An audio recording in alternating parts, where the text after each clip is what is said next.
Astagfirullahaladzim, ya Allah, ya Allah, ya Allah, ya Rabbi, ya Allah, ya Rabbi, ya Rahman.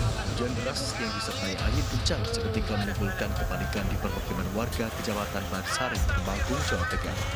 Seorang warga yang merekam tahan hentinya berdoa agar hujan angin yang telah berlangsung selama 2 jam itu segera Ya berakhir. Allah, ya Rabbi, ya Rahman. Dan setelah angin ribut berlalu, tampaklah kerusakan di sejumlah rumah serta kantor kecamatan.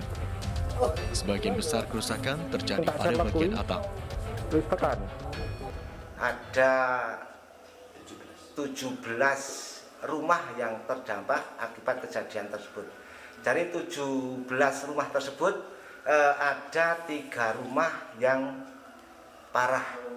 Adapun lainnya ini rusak ringan dan rusak sedang. Tidak ada korban jiwa dalam musibah ini, namun warga mengalami kerugian besar, yakni mencapai ratusan juta rupiah. Dari Temanggung, Jawa Tengah, Didik Dono Hartono, Anyes melaporkan.